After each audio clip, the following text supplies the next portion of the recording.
Hey again, YouTube. It's another day late from what I'd originally hoped to have a schedule for. Posting a video on Wednesdays about what I'm thinking about. Installment number 6, I believe it is. What's on my mind this week? Well, um, season change, daylight savings. I think I've already covered that. Let's go with human driving habits. We got earlier daylight. It's lasting a little longer, and work days are happening now where they start at the point of the sun just coming up. At least in this area, they are. People are driving to work just as the sun's creeping over the horizon. They're coming home as it's just going back down the other way, and that is havoc at best.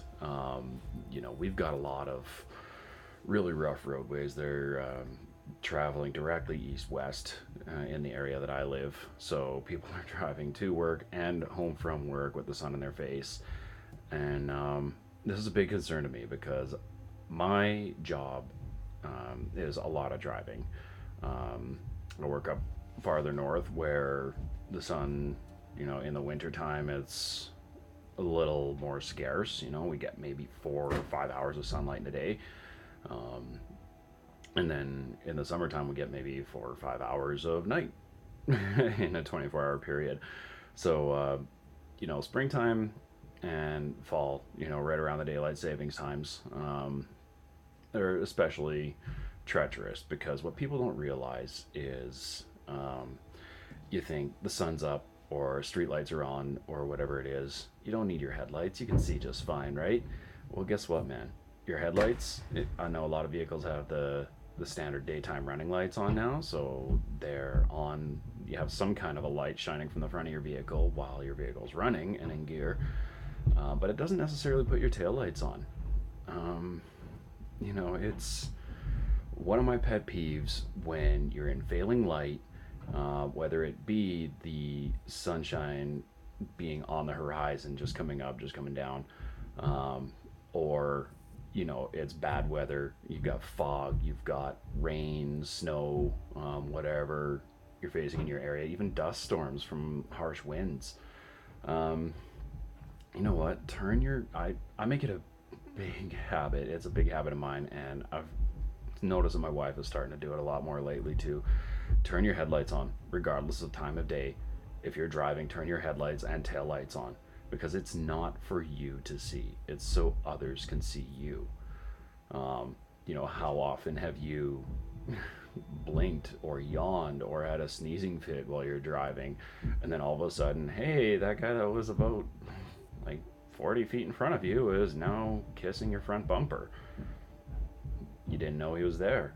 You knew he was way up ahead, but now he's right in front of you because you didn't see, whether you didn't see the brake lights or you just slowed down by letting off the gas.